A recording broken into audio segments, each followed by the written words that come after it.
مالك يوم الدين إياك نعبد وإياك نستعين اهدنا الصراط المستقيم صراط الذين أنعمت عليهم غير المغضوب عليهم ولا الضالين آمين.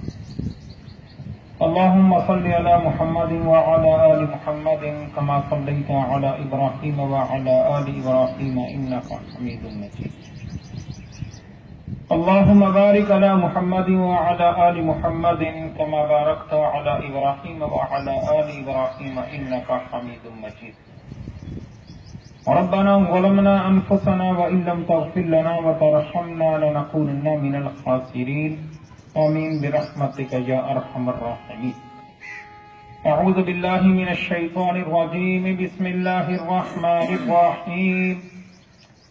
إن قارون كان من قوم موسى فبغى عليهم وآتيناه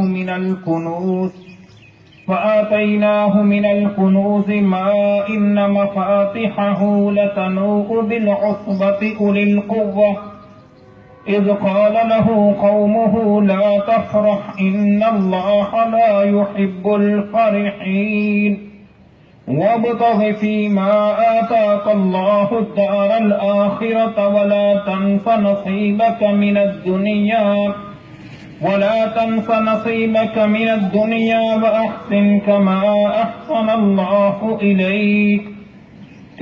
أحسن الله إليك ولا تبغ الفساد في الأرض إن الله لا يحب المفسدين.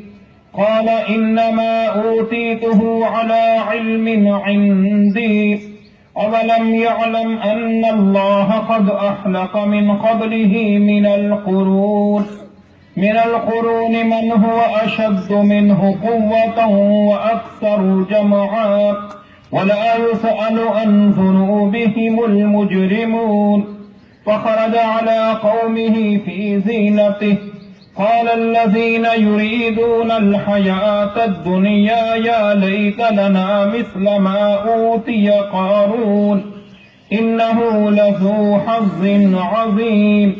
وقال الذين أوتوا العلم ويلكم ثواب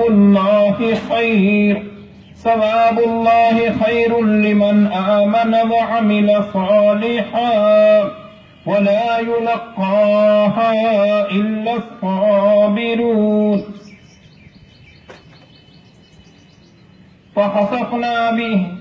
فخسفنا به وبداره الأرض فما كان له من فئة ينصرونه من دون الله وما كان من المنتصرين. وأصبح الذين تمنوا مكانه بالأمس يقولون ويك أن الله يبسط الرزق لمن يشاء من عباده ويقدر لولا أمن الله علينا لخسف بنا ويك أنه لا يفلح الكافرون. صدق اللہ العظیم. قابل احترام بھائیوں، بزرگوں، ماؤں، بہنوں اور بیٹیوں، اس سورہ قارون کی سورہ القصص کی کچھ آیات مبارکہ میں نے آپ کے سامنے تلاوت کی ہیں. ان آیات مبارکہ میں اللہ تعالیٰ نے ایک بڑا اہم مسئلہ ہمیں سمجھانے کے لیے بیان فرمایا.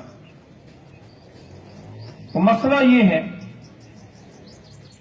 کہ یہ جو اللہ تعالیٰ نے ہمیں دنیا دی ہے، دنیا کی نعمتیں دی ہیں، وسائل دیے ہیں، پیسہ دیا ہے، مال و علم دیا ہے، ڈگری اور صلاحیت دی ہے، اسٹیٹس دیا ہے، یہ ایسی چیزیں ہیں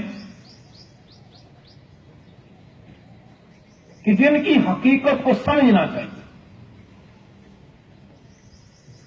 ان کی حقیقت کو سمجھے بغیر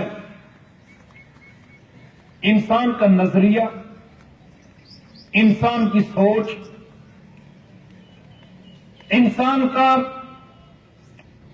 دنیا اور آخرت میں فائدہ اور نقصان ایسی چیز ہے جو گڑبڑ ہو جاتی. بعض لوگ یہ سمجھتے ہیں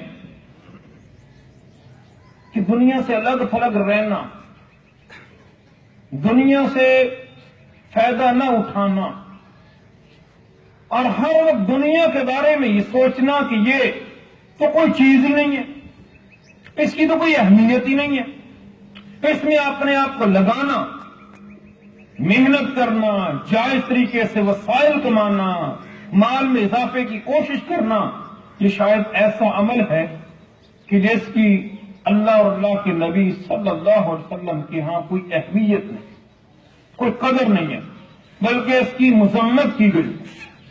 اور بعض لوگوں نے یہ وتیرہ اور عادت بنا رکھی ہے کہ وہ دنیا کو ہی اصل چیز سمجھ بیٹھے ہیں. آخرت یاد ہی نہیں ہے، آخرت ذہن میں نہیں ہے. جائز طریقہ ہے یا ناجائز طریقہ ہے، اصل ہدف یہ ہے وسائل بڑھ جائیں، مال بڑھ جائے، پیسہ بڑھ جائے، شہرت اور عزت مل جائے، معاشرے کے اندر سٹیٹس بلند ہو. یہ جو آیات مبارکہ میں نے آپ کے سامنے تلاوت کی ہیں، ان آیات مبارکہ میں اللہ تعالی خصوصی طور پر دو چیزیں سمجھا رہے ہیں، اور ہمیں بھی وہ دو چیزیں سمجھنی چاہیے. پہلی گزارش اور پہلی بات جو میں آپ بھائیوں اور بزرگوں کے سامنے رکھنا ضروری سمجھتا ہوں وہ آپ ذہنوں میں ڈالیں. تو بات یہ ہے کہ یہ کائنات اور یہ دنیا اور دنیا کی جتنی نعمتیں ہیں، ان کی بہرحال اپنی جگہ اہمیت ہے. اگر ان کی اہمیت نہ ہوتی، ان کی کوئی ویلیو نہ ہوتی، تو پھر رب کو دنیا بنانے کی ضرورت کیا؟ رب کو یہ نعمتیں دینے کی ضرورت کیا؟ رب کو یہ وسائل دینے کی ضرورت کیا؟ رب کو یہ کہنے کی ضرورت کیا تھی کہ ہر مسلمان اپنے رب سے یہ دعا مانگے کہ ربنا آتنا فی الدنیا حسنہ وفی الآخرۃ حسنہ وقنا عذاب النار. اے اللہ ہماری دنیا بھی بہتر کر دے اور ہماری آخرت بھی بہتر کر دے اور ہمیں جہنم کے عذاب سے بچا. رب کو یہ کہنے کی ضرورت کیا تھی کہ جب تم جمعے کی نماز پڑھ لو فانتشروا فی الارض، اللہ کی اس سرزمین میں پھیل جاؤ اور اللہ کے فضل کو، اللہ کے رزق کو، اللہ کے دیے مال کو حاصل کرنے کی کوشش کرو. اگر رب کے ہاں اور اللہ کے ہاں اور اللہ کے نبی صلی اللہ علیہ وسلم کے ہاں اس دنیا کی اہمیت اور مال کی اہمیت نہ ہوتی تو اللہ کے پیارے نبی صلی اللہ علیہ وسلم یہ کیوں فرماتے کہ التاجر الصدوق الامین مع النبیین والصدیقین والشہداء، کہ سچے اور امانت دار تاجر قیامت والے دن نبیوں کے ساتھ ہوگا، صدیقین کے ساتھ ہوگا اور شہداء کے ساتھ ہوگا. اس سے ثابت ہوا، یہ تھوڑے سے دلائل میں آپ کی خدمت میں پیش کیے ہیں، اس سے ثابت یہ ہوا کہ اس دنیا کی اہمیت ہے، ان نعمتوں کی اہمیت ہے، پیسے اور مال کی اہمیت ہے. اس لیے اسلام کا مطالبہ یہ ہے، اسلام کا حکم یہ ہے کہ جائز اور حلال طریقے سے پیسہ کمانا، مال میں اضافے کی کوشش کرنا، یہ اسلام کے ہاں پسندیدہ ہے، یہ اسلام کے ہاں محمود ہے، یہ اسلام کے ہاں اچھا عمل ہے. لیکن یہ بات ذہن میں رکھیں، دنیا میں چاہے وہ حلال اور جائز طریقے سے ہے، اس قدر غرق ہو جانا، اس قدر داخل ہو جانا کہ انسان آخرت کو بھول جائے، رب کو بھول جائے، رب کے احکامات کو بھول جائے. آپ اپنی دکان پر بیٹھے ہوئے ہیں، کھیتوں کے اندر کام کر رہے ہیں، محنت مزدوری کر رہے ہیں، اور آپ کا حکم آیا ہے نماز کے حوالے سے، آپ نہیں گئے. ظہر کی نماز چلی گئی ہے، عصر کی نماز چلی گئی ہے، مغرب کی نماز چلی گئی ہے، یہ آپ نے نماز پڑھی ہے لیکن جماعت کے ساتھ نہیں پڑھی. یار ابھی تو میں کاروبار میں ہوں، دکان پر بیٹھا ہوا ہوں، کوئی بچہ بھی نہیں ہے، کس کو بٹھاؤں گا، اس لیے نماز کو مؤخر کر دے، تھوڑی دیر کے بعد پڑھ لوں. عصر کی نماز کو مؤخر کر دیتا ہوں، مغرب کی نماز کو مؤخر کر دیتا ہوں. یہ سراسر فرق ہے. چاہے آپ جائز اور حلال طریقے سے پیسہ کما رہے ہیں، یہ جائز اور حلال طریقے سے پیسہ کمانا اپنی جگہ درست ہے، لیکن اللہ کے حکم کو چھوڑنا، آخرت کو بھلانا، آخرت کے بارے میں فکر مند نہ رہنا، یہ سراسر غلط۔ اس لیے جو بات آپ بھائیوں اور بزرگوں، ماؤں بہنوں اور بیٹیوں کے ذہن میں ڈالنا چاہتا ہوں وہ یہی ہے کہ جائز اور حلال طریقے سے پیسہ کمانا اسلام کے ہاں پسندیدہ ہے، اسلام کے ہاں محمود ہے۔ اللہ کے پیارے نبی صلی اللہ علیہ وسلم نے فرمایا، فرائض کی ادائیگی کے بعد سب سے اہم فرض، سب سے اہم فریضہ کسب حلال ہے، حلال کمانا ہے۔ اور اللہ کے پیارے نبی صلی اللہ علیہ وسلم نے ان لوگوں کی بڑی حوصلہ فرمائی ہے جو ہاتھ سے کماتے ہیں۔ فرمایا الکاسب حبیب اللہ، محنت کرنے والا، کمائی کرنے والا، مزدوری کرنے والا، وہ تو اللہ کا دوست ہے۔ اس لیے ایک تو ہمیں اس بات کی اصلاح کرنی چاہیے، دوسری اس بات کی اصلاح کرنی چاہیے کہ پیسہ ہی اصل چیز نہیں، جائز طریقے سے مل جائے وہ بھی ٹھیک، ناجائز طریقے سے مل جائے وہ بھی ٹھیک، اس میں حرام شامل ہے وہ بھی ٹھیک، حلال شامل ہے وہ بھی ٹھیک، یہ قطعاً ٹھیک نہیں ہے، یہ قطعاً جائز نہیں ہے، بلکہ احادیث مبارکہ سے ثابت ہوتا ہے کہ اگر آپ حرام طریقے سے مال کمائیں گے، دنیا بنائیں گے، دنیا میں اپنی آسائش میں اضافہ کریں گے، اپنی سہولیات میں اضافہ کریں گے، تو آپ جو عبادات کرتے ہیں، آپ جو دعائیں مانگتے ہیں، آپ جو نمازیں پڑھتے ہیں، اللہ کے ہاں وہ چیزیں قبول نہیں ہیں۔ اللہ کے پیارے نبی صلی اللہ علیہ وسلم نے فرمایا کہ ایک آدمی دور دراز سے آتا ہے، بال اس کے بکھرے ہوئے ہیں، کپڑے اس کے غبارے ہوئے ہیں، وہ اللہ کے سامنے ہاتھ پھیلا کر دعا مانگتا ہے، یا ربی یا ربی یا ربی، ومطعمہ حرام ومشربہ حرام وملبسہ حرام وغذی بالحرام، کھانا حرام کا، پینا حرام کا، لباس حرام کا، حرام کے ساتھ پلا ہے، کیسے کر اللہ تعالیٰ اس کی دعا کو قبول فرمائے؟ اس لیے بس اوقات ہم کہتے ہیں نا کہ ہماری دعائیں اللہ کے یہاں قبول نہیں ہو رہی، ہم مانگتے تو بہت ہیں لیکن بلائیں اور مصیبتیں نہیں ٹل رہی۔ ہمیں اپنے پیسے کے بارے میں بھی فکر مند ہونا چاہیے، اپنے مال کے بارے میں بھی فکر مند ہونا چاہیے کہ جو مال ہم کماتے ہیں کیا وہ مال مکمل طور پر حلال پر مبنی ہے یا کہیں حرام کی آمیزش تو اس میں نہیں ہے؟ اس لیے میرے بھائیوں اور بزرگوں یہ بڑی اہم چیز ہے جس کی طرف ہم سب توجہ دیں۔ عبادات کی اپنی جگہ اہمیت ہے، اللہ اور اللہ کے نبی صلی اللہ علیہ وسلم نے عبادات کو بڑی اہمیت دی ہے، نماز کو بڑی اہمیت دی ہے، روزے کو بڑی اہمیت دی ہے، زکوٰۃ اور حج اور عمرے کو بڑی اہمیت دی ہے، ذکر و اذکار کو بڑی اہمیت دی ہے، قرآن مجید کی تلاوت کو بڑی اہمیت دی ہے، نوافل کو بڑی اہمیت دی ہے۔ لیکن اگر عبادات درست ہیں اور معاملات ٹھیک نہیں ہیں تو پھر احادیث مبارکہ کی روشنی میں ہمیں یہ بات سمجھ آتی ہے کہ قیامت والے دن کہیں ایسا نہ ہو تمہاری یہ عبادات غارت ہو جائے۔ اللہ کے پیارے نبی صلی اللہ علیہ وسلم نے صحابہ کرام رضی اللہ عنہم سے پوچھا نا کہ میرے صحابہ مفلس کون ہے؟ تو صحابہ نے عرض کی اللہ کے نبی صلی اللہ علیہ وسلم غریب، نادار اور مفلس وہ آدمی ہے جس کے پاس درم و دینار نہ ہو، جس کے پاس پیسہ نہ ہو۔ اللہ کے پیارے نبی صلی اللہ علیہ وسلم نے فرمایا کہ میری امت کا مفلس اور غریب آدمی وہ ہے جو قیامت والے دن اس حال میں آئے گا، اس نے نمازیں پڑھی ہوں گی، روزے رکھے ہوں گے، باقی فرائض ادا کیے ہوں گے، لیکن کسی کو گالی دی ہوگی، کسی پر تہمت لگائی ہوگی، کسی کا حق مارا ہوگا، اور قیامت والے دن وہ لوگ بھی اللہ کی عدالت میں آئیں گے اور پھر اللہ کے ہاں انصاف ہوگا، حساب و کتاب ہوگا، اور اللہ تعالیٰ کیا کریں گے؟ پیسہ تو ہوگا نہیں، زمین اور پلاٹ اور جائیداد تو ہوگی نہیں کہ اس کو دے کر جان چھڑا لی جائے۔ اللہ تعالیٰ اس شخص کی نیکیاں ان کو دے گا اور نیکیاں ختم ہوں گی، ابھی معاملہ برابر نہیں ہوا ہوگا تو ان کے گناہ اس کے پلڑے میں ڈال کے اس کو جہنم میں داخل کر دیا جائے۔ میرے بھائیوں اور بزرگوں، عبادات کے ساتھ ساتھ اپنے معاملات کو درست کرنے کی، اور پھر یہ مال تو میرے رب کی ایک نعمت ہے۔ میرے رب نے جس طریقے سے اس مال کو خرچ کرنے کا حکم دیا اسی طریقے سے اس کو خرچ کرنا چاہیے۔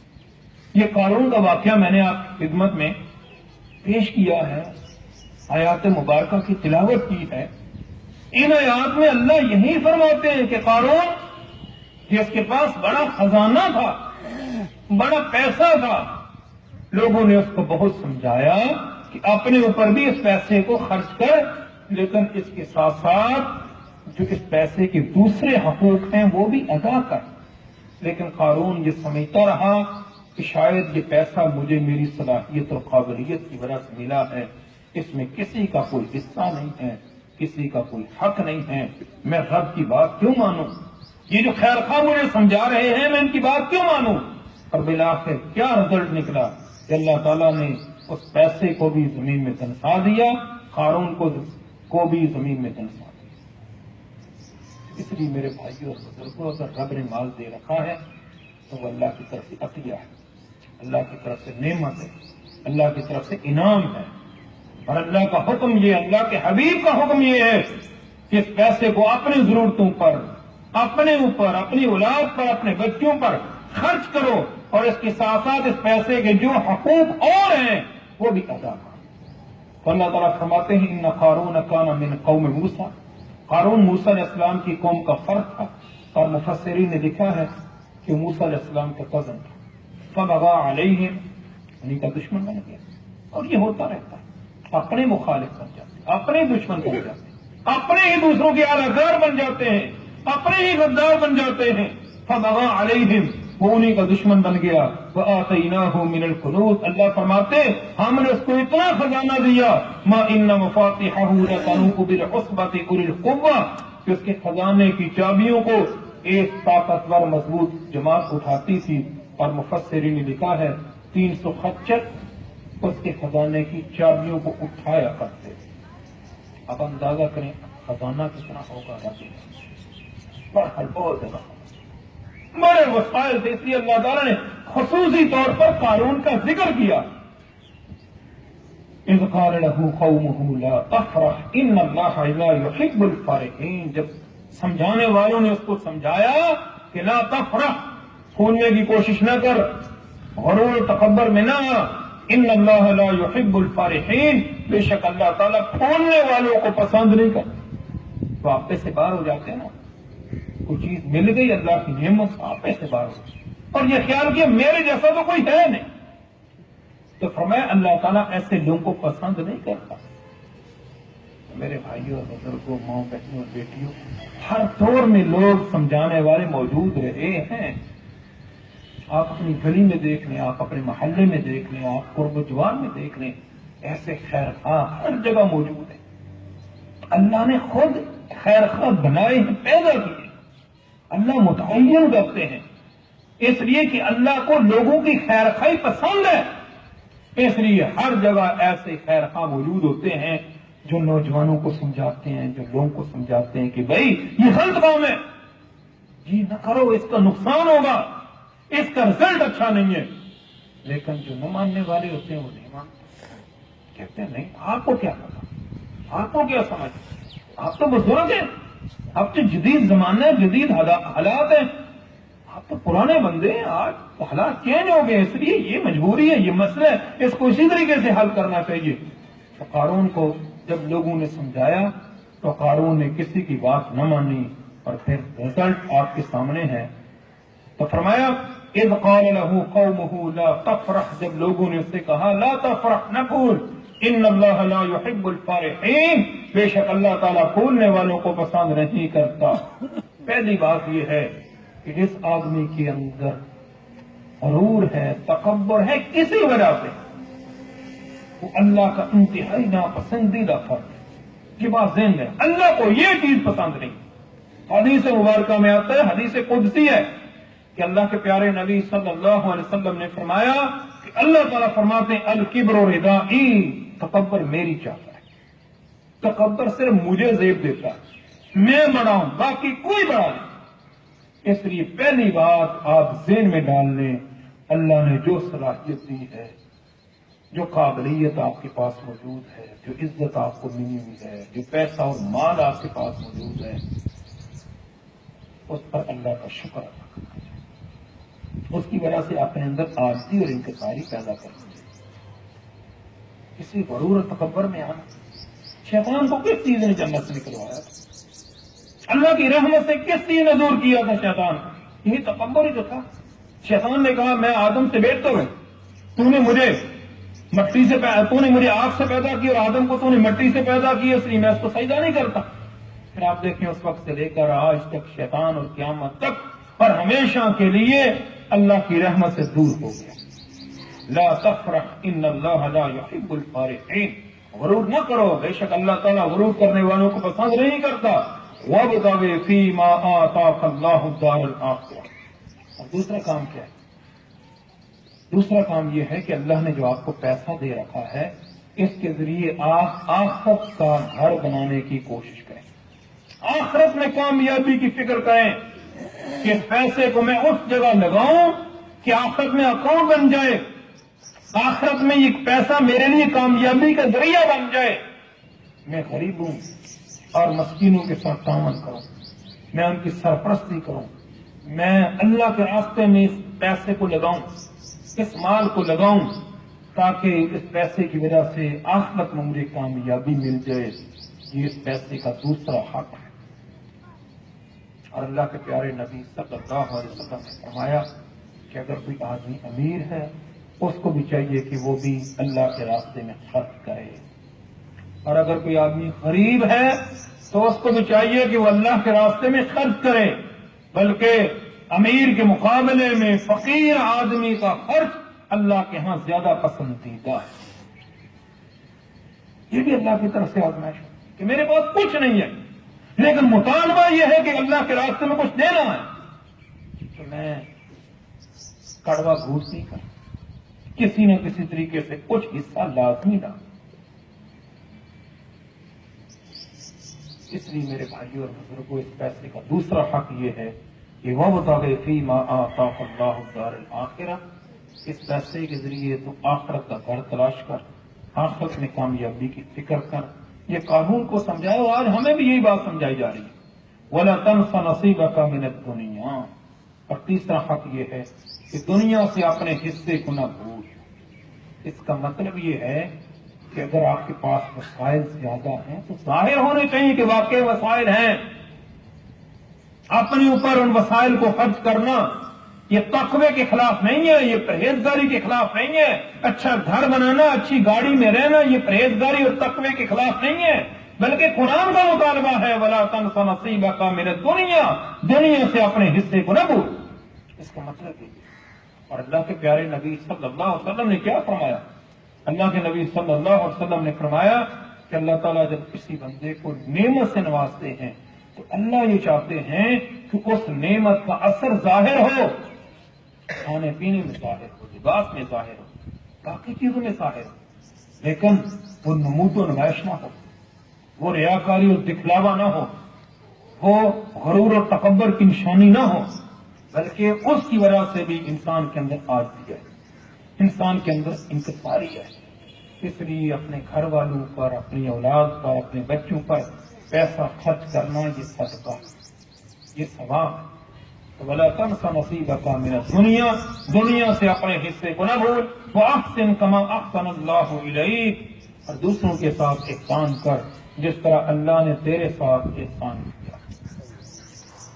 غریبوں کو اٹھانا اور یتیموں کی سرپرستی کرنا یہی تو اصل مقصد ہے، اور ایک مسلمان کی زندگی کا یہ مشن ہونا چاہیے کہ میرے رب نے اگر مجھے کو نعمتوں سے نوازا ہے تو میں ان محروم طبقات کی فکر کروں کہ جن کے پاس یہ نعمتیں نہیں ہیں۔ اللہ کے پیارے نبی صلی اللہ علیہ وسلم نے فرمایا کہ میں اور یتیم کی کفالت کرنے والا قیامت والے دن جنت میں اس طرح اکٹھے ہوں گے جس طرح یہ دو انگلیاں آپس میں جڑی ہوئی ہیں۔ وَأَحْسِنْ كَمَا أَحْسَنَ اللَّهُ إِلَيْكَ، دوسروں کے ساتھ احسان کر جس طرح اللہ نے تیرے ساتھ احسان کیا ہے. وَلَا تَبْغِ الْفَسَادَ فِي الْأَرْضِ، اور اس پیسے کی وجہ سے زمین میں بگاڑ پیدا کرنے کی کوشش نہ کرو. اس پیسے کی وجہ سے کہیں ایسا نہ ہو کہ تم مفسد بن جاؤ. تمہارے کسی عمل سے بھی زمین میں فساد نہیں ہونا چاہیے. بس اوقات ایسا ہوتا ہے کہ جن کے پاس پیسہ زیادہ آ جاتا ہے وہ بڑے بدماش بن جاتے ہیں، بڑے بدماش، اور لوگوں کا جینا دور کر دیتے، مشکل بنا دیتے ہیں. کسی کا کوئی نقصان کروا دیا، کسی کا کوئی نقصان کروا دیا، کسی کا کوئی نقصان کروا دیا. اللہ فرماتے ہیں تمہاری حیثیت کیا ہے؟ ہم چاہیں تو ان کو وہ طاقت دے دیں جو تمہارے پاس ہے، اور تمہیں اس حالت میں دے آئیں جس حالت میں یہ. اور ایسا ہوتا ہے. وَلَا تَبْغِ الْفَسَادَ فِي الْأَرْضِ، زمین میں بگاڑ پیدا کرنے کی کوشش نہ کرو. إِنَّ اللَّهَ لَا يُحِبُّ الْمُفْسِدِينَ، بے شک اللہ تعالیٰ فساد کرنے والوں کو پسند نہیں کرتا. یہ وہ بات تھی جو لوگوں نے قارون کو سمجھائی، اور آج مجھے اور آپ کو بھی اللہ یہی بات سمجھاتے کہ نعمت خداوندی ملے اس پر مسلمان کو چاہیے کہ وہ آرزی اور انکساری کرے، اور اس نعمت کو اللہ کی طرف منسوب کرے کہ میرے رب کا یہ فضل ہے، میرے رب کی یہ مہربانی ہے کہ میرے رب نے یہ نعمت مجھے دے رکھی ہے. اللہ تعالیٰ فرماتے ہیں کہ جب لوگوں نے اس کو یہ سمجھایا کہ تو یہ کہے کہ یہ رب نے مجھے پیسہ دیا، یہ رب کی مہربانی ہے، تو اس نے اس بات سے انکار کر دیا اور کیا کہنے لگا؟ انما اوتیتہ علی علم عندی، یہ جو پیسہ مجھے ملا ہے میری اپنی صلاحیت کی وجہ سے ملا، میری قابلیت کی وجہ سے ملا، میرے ہنر کی وجہ سے ملا، میری ڈگری کی وجہ سے ملا. یہ تو مجھے ملنا، میں اتنا باصلاحیت ہوں، میں اتنا اچھا ہوں، میں اتنا ماہر ہوں، میں اتنا پڑھا لکھا ہوں، میں اتنا بڑا ڈاکٹر ہوں، میں اتنا بڑا انجینئر ہوں. اگر میں دن میں 1,00,000 روپے کماتا ہوں تو مجھے کمانا چاہیے. میں نے اگر 5,000 روپیہ مریضوں کی فیس رکھی ہے تو رکھنی چاہیے. کیوں؟ اس لیے کہ میری یہ صلاحیت ہے، میرا یہ علم ہے، اور اس علم کی وجہ سے مجھے یہ 5,000 روپیہ فیس مل رہی ہے. اور لوگ رولتے تو رولتے، یہ بھی محنت کرتے، یہ بھی اپنے اندر یہ صلاحیت پیدا کرتے. لیکن ہم اس بات کو بھول جاتے ہیں کہ جو رب یہ چیزیں دیتا ہے وہ رب چھین بھی سکتا. اس لیے فرمایا، قارون نے کہا انما اوتیتہ علی علم عندی، یہ جو پیسہ مجھے ملا ہے میری اپنی صلاحیت اور میری اپنی قابلیت کی وجہ سے ملا ہے. اللہ تعالیٰ فرماتے ہیں اولم یعلم، کیا وہ جانتا نہیں ہے ان اللہ قد اہلک من قبلہ من القرون، کہ اللہ تعالیٰ نے اس سے پہلے بہت سارے لوگوں کو ہلاک کر دیا. من هو اشد منہ قوۃ واکثر جمعا، جو قارون سے زیادہ طاقتور تھے اور زیادہ جمعیت کے مالک تھے. اللہ نے ہلاک کر دیا، اور اللہ اسے بھی ہلاک کر سکتے ہیں. اللہ کے پاس کوئی مسئلہ نہیں ہے، اللہ کے پاس پورا پورا اختیار ہے. وَلَا يُسْأَلُ عَنْ ذُنُوبِهِمُ الْمُجْرِمُونَ، اللہ تعالیٰ فرماتے ہیں کہ جب ہم مجرموں کو پکڑتے ہیں، ان کو گرفتار کرتے ہیں، تو پھر ہم ان سے یہ پوچھتے نہیں ہیں کہ تم نے یہ گناہ کیا ہے، تمہاری سزا، بلکہ اللہ کے علم میں پہلے سے ہوتا ہے اور اللہ بندے کو گرفتار کر دیتے ہیں. اس کے بعد اللہ تعالیٰ فرماتے ہیں فَخَرَجَ عَلَىٰ قَوْمِهِ فِي زِينَتِهِ، ایک دن قارون اپنی پوری زینت اور لو لشکر کے ساتھ اپنی قوم کے پاس آیا.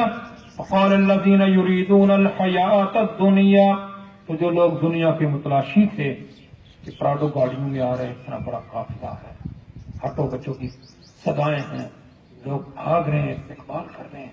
تو بہت سارے لوگ ایسے ہوتے ہیں جن کے منہ میں پانی آ جاتا ہے کہ یار اس کی تو بڑی اہمیت ہے، اس کا تو بڑا پروٹوکول ہے، کہا یہ پروٹوکول ہمیں بھی مل جائے. لیکن ہم دیکھتے نہیں ہیں، ہم سوچتے نہیں ہیں کہ یہ جھوٹی عزت ہے، جھوٹا مال ہے جس کی وجہ سے یہ ساری چیزیں حاصل کی گئی ہیں، یا یہ استقبال اور یہ ساری چیزیں سچائی پر مبنی ہیں. تو فرمایا فخرج علی قومہ فی زینتہ، ایک دن وہ اپنی قوم کے پاس آیا پوری ٹھاٹھ بار اور شان و شوکت کے ساتھ. قال الذین یریدون الحیاۃ الدنیا، تو جو لوگ دنیا کی متلاشی سے انہوں نے کہا یا لیت لنا مثل ما اوتی قارون، کاش کہ یہ اہمیت اور یہ عزت اور یہ مال ہمیں بھی مل جائے جس طرح قارون کو ملا ہے. انہ لذو حظ عظیم، بے شک یہ تو بڑے نصیبے والا ہے. وقال الذین اوتوا العلم، اور کہنے لگے وہ لوگ جن کو اللہ نے حقیقت کا علم دیا، جو سمجھتے، اور یہ لوگ ہر زمانے میں رہے. آج بھی ایسے لوگ موجود ہوتے ہیں کہ جو لوگوں کو صحیح بات بتاتے ہیں کہ جھوٹی عزت ہے، یہ جھوٹا وقار ہے، یہ جھوٹا اقتدار ہے، جس پر لوگ فائز ہیں۔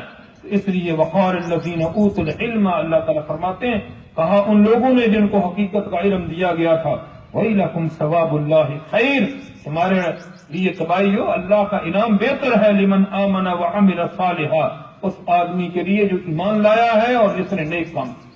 ایک آدمی ایمان سے فارغ ہے، عمل صالح سے فارغ ہے، اور اس کے پاس عزت ہے، وقار ہے، اقتدار، اور دوسرا وہ آدمی جو ایمان کے ساتھ جڑا ہوا، عمل صالح کے ساتھ جڑا ہوا، تو یہ ایمان اور عمل صالح والا بہتر ہے، ہر لحاظ سے بہتر ہے، اطمینان قلب کے لحاظ سے بھی بہتر ہے۔ لوگوں کے پاس سب کچھ ہوتا ہے لیکن اطمینان قلب نہیں ہوتا، اور لوگوں کے پاس کچھ نہیں ہوتا لیکن اطمینان قلب ہوتا ہے، اور یہ اطمینان قلب اللہ کی بڑی نعمت ہے۔ آخرت میں تو جو انعام ملنا ہے، لیکن دنیا میں بھی اللہ تعالیٰ اطمینان قلب کی کیفیت سے ان لوگوں کو نوازتے ہیں جو ایمان اور عمل صالح کے ساتھ اپنے آپ کو جوڑتے ہیں۔ وَلَا يُلَقَّاهَا إِلَّا الصَّابِرُونَ، اور یہ توفیق صرف اور صرف ان لوگوں کو ملتی ہے جو صبر سے کام لیں۔ اللہ تعالیٰ فرماتے ہیں فَخَسَفْنَا بِهِ وَبِدَارِهِ الْأَرْضَ، ہم نے اس قارون کو اس کے گھر سمیت، خزانے سمیت زمین میں دنسا دیا۔ اور اللہ کے پیارے نبی صلی اللہ علیہ وسلم نے فرمایا کہ بنی اسرائیل کا ایک فرد ایسا ہے جس کو اللہ نے زمین میں دنسایا ہے اور وہ قیامت تک دھنستا رہے گا، وہ یہی قارون۔ فما كان له من فئة ينصرونه من دون الله، اس موقع پر اللہ کا مقابلہ کرنے کے لیے اس کے پاس کوئی ایسا گروہ نہیں تھا جو اس کی مدد کر سکتا۔ وما كان من المنتصرین، اور وہ خود بھی اپنی مدد نہ کر سکا۔ تو میرے بھائیوں اور بزرگوں، وہی گزارشات جو میں نے شروع میں آپ کے سامنے رکھی ہے انہی کو دہرا کر اپنی بات کو مکمل کر رہا ہوں، کیونکہ وقت بھی مکمل ہوا جاتا ہے۔ ایک تو جائز اور حلال طریقے سے پیسہ کمانا، یہ اللہ کی طرف سے ایک نعمت ہے، اللہ کا ایک احسان اور فضل ہے، اور ہم میں سے ہر بھائی اور بزرگ کو اس حوالے سے کوشش کرنی چاہیے، پلانگ اور محنت کرنی چاہیے۔ اور دوسری بات یہ ہے کہ پیسے کی وجہ سے رب سے منہ نہیں موڑنا چاہیے، رب کو یاد رکھنا، آخرت کو یاد رکھنا، اور اس پیسے کے جو حقوق ہیں جو ان آیات مبارکہ کے اندر بیان ہوئے ہیں ان حقوق کو ادا کرنے کی کوشش اور فکر کرنی چاہیے۔ اور سب سے بڑا حق اس پیسے کا یہ ہے کہ ہماری وجہ سے، ہمارے مال کی وجہ سے معاشرے میں اصلاح کا عمل، فساد اور بگاڑ کا عمل نہ ہو، شیطانی کام نہ ہو، بلکہ رحمانی کام۔ یہ جو فہم قرآن و سنت خلاف بڑے خوبصورت طریقے سے چل رہی ہے، ایک رحمانی عمل ہے، یہ ایک انتہائی خوبصورت عمل ہے، یہ بہت اچھا عمل ہے۔ اس عمل میں اپنے مسائل کو دینا، اس عمل میں شریک ہو جانا، سفیر بن جانا، معاون اور مددگار بن جانا، معاشرے میں اس کی دعوت کو عام کرنے والے بن جانا، یہ بھی بڑی عظمت والی بات ہے۔ اس لیے میں آپ بھائیوں اور بزرگوں سے گزارش کروں گا کہ دیکھ لیں فہم قرآن و سنت کلاس کا آج 6واں دن، 4 دن باقی ہیں، جمعرات جمعہ ہفتہ ہو چکا ہے، اور ماشاءاللہ آپ اس حوالے سے محنت بھی کر رہے ہیں، پلاننگ بھی کر رہے ہیں، بزرگ اور بھائی بھی لگے ہوئے ہیں، اور مائیں بہنیں اور بیٹیاں بھی لگی ہیں۔ لیکن میرا اپنا احساس اور خیال یہ ہے کہ جتنی بڑی یہ آبادی ہے، قرب و جوار میں جتنے زیادہ لوگ بستے ہیں، تو شاید ہم ان لوگوں تک اپنا یہ پیغام ابھی تک صحیح طریقے سے نہیں پہنچا سکتے۔ اس لیے آپ محنت کریں، پلاننگ کریں، کوشش کریں، دعوت نامے ہوتے ہیں، کارڈ ہوتے ہیں، آپ کو لے جائیں، لوگوں میں تقسیم کریں، گھبرانے کی کوشش نہیں ہے۔